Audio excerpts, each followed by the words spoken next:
Kanye West is at odds with them people, and now all of a sudden he's in trouble. There's a woman coming out that said that he SA'd her 16 years ago.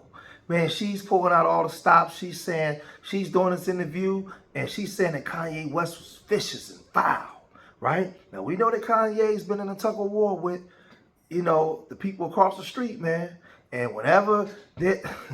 We already see the playbook. We see this playbook that happen on so many different people to the point where it's undeniable. Check it out.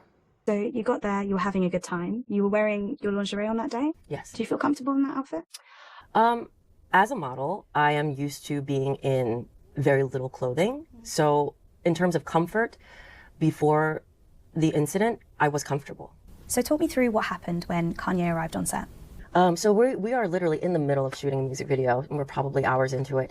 And all of a sudden, all the crew members that were focusing on shooting our scene stop. And everyone starts running around the Chelsea Hotel. They're like, Kanye's coming, Kanye's coming. So the models all just go into holding, and we're just waiting to see what we need to do. And shortly after that, we were lined up in the hallway. And Kanye came through, and he chose 3 girls to be in the scene with him. And then we were led into the room. I didn't know what was going to happen. I was given no direction. I was just told to sit in this chair. And then playback started. And then all of a sudden he just reaches a hand out and starts like choking me. And I'm just not sure what's happening. And then he pulled his other hand out and starts choking me with both hands. And then starts smearing my makeup all over my face and sticking his hands inside of my mouth.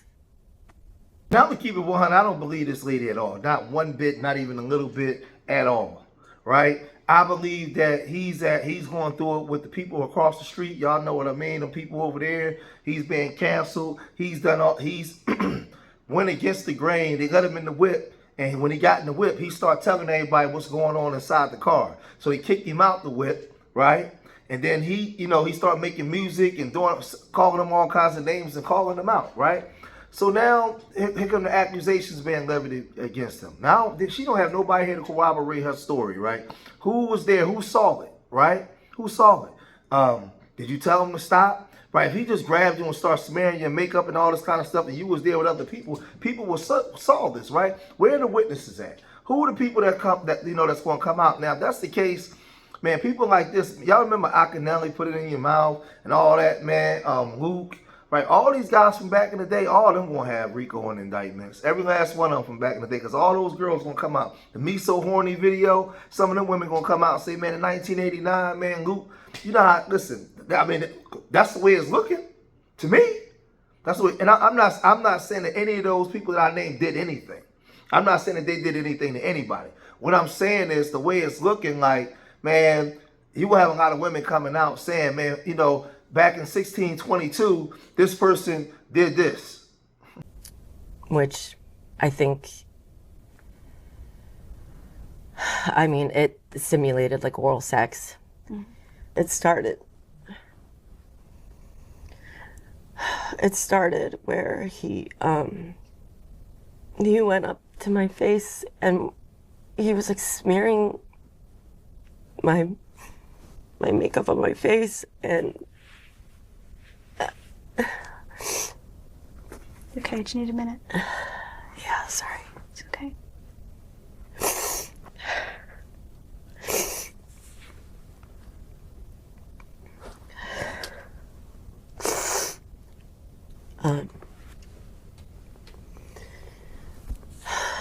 He was smearing the makeup on my face in a way that felt like he was trying to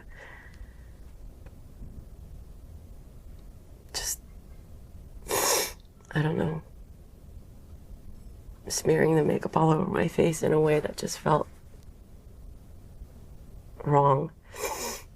He started sticking his fingers in my mouth, and I feel like he was like trying to touch as much as he could, and I was actively, my tongue was like hiding from him, and he just like found everything. Now, I feel like she's making this up as she go along, man. I'm going to keep it real with you. In my opinion, I feel like as she's talking, she's thinking about things to say. Now, there's real victims. There are real women that are being really hurt real bad, right? Is there a police report? Did she go to the police? Did she scream and say, hey, what are you doing? Hey, listen, this guy's touching you. I don't care if he's Kanye West. Or did you just be quiet and let him do it because he was Kanye West because you wanted to stay on the set? So you was willing to sacrifice yourself just so you could be in a movie video, so you could be a vixen? You didn't hold him accountable? So now 16 years later, you coming out now to get a check? Nah, I ain't feeling that.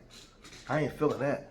So you put being a video vixen over your integrity. This man was touching you outside of your want to be touched, your will to be touched. This is confusing to me, right? She wasn't done. You know what I'm saying? Like, I couldn't. So he was pushing his fingers, you said, quite far into your mouth. Yeah. I mean, and everywhere yeah. You say he had his hand around your throat.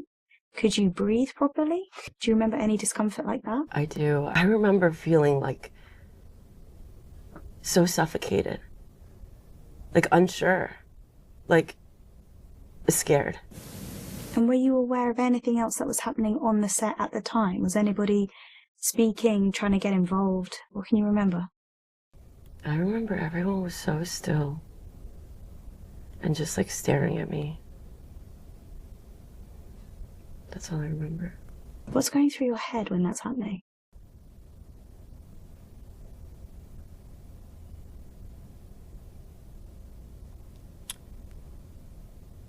I think it's like a million things.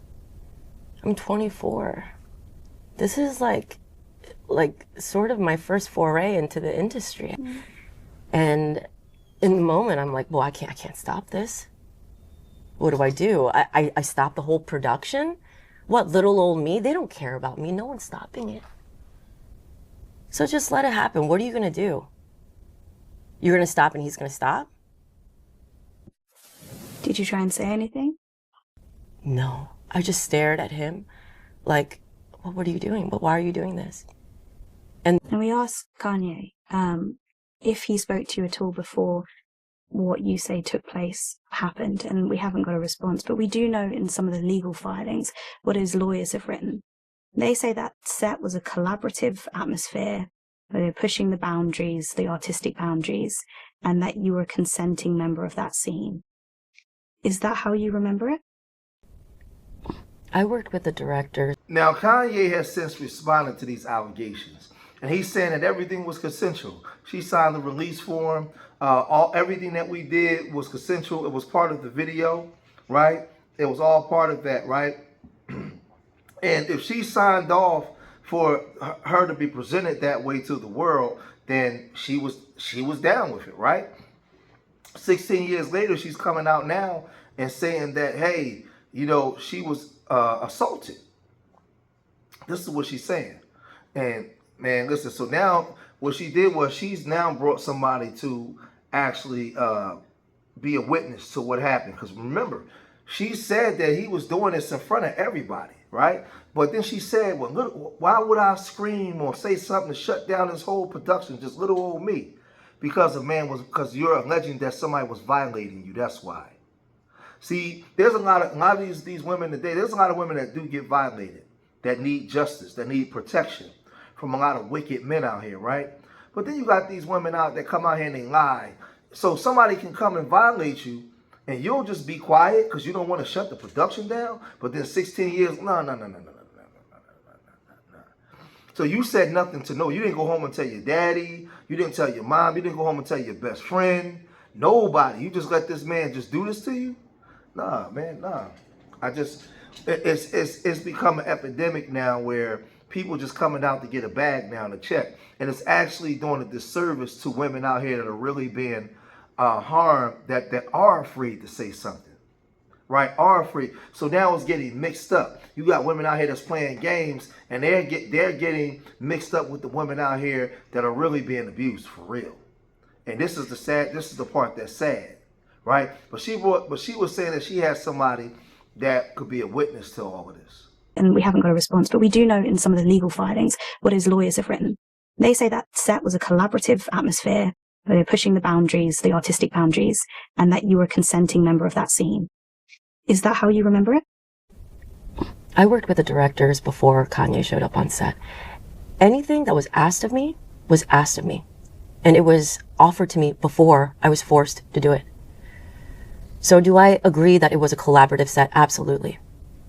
Do I believe that it was collaborative once Kanye entered the set? No. When you read Kanye's lawyers' responses, they offer up a motive for why you filed this lawsuit. They say you're weaponizing the Gender Motivated Violence Act to silence Kanye because you don't like some of the controversial things he's tweeted and said in recent years. How do you respond to that? I think a lot of people don't like a lot of things that Kanye said, and that's not a reason for me to bring a lawsuit. I'm bringing a lawsuit because he did something to me that I want him to be held accountable for. I think those are two different things. So you say this took place in 2010, and you filed your lawsuit in 2024. What was going through your head in 2024 that you wanted to file a lawsuit 14 years after what you said happened? I didn't do anything immediately because I didn't think that anything could happen, right? That anyone would get my back or that there would be any recourse for Kanye. But then after that, I did start looking for law firms. And I called law firms because after the Weinstein case, I was like, you know what? This is an opening. Things can happen. And part of that was you reaching out to LaRue. Do you have a relationship? Did you stay friends or anything? No, I don't have a relationship with LaRue really, other than this experience that we shared. Right, so this is with her official Instagram account. Yes. Do you mind if I read it? No, please do.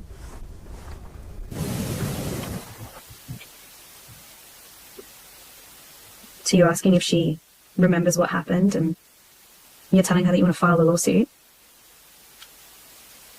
So you guys are messaging back and forth here with her. This is your official account with her official account.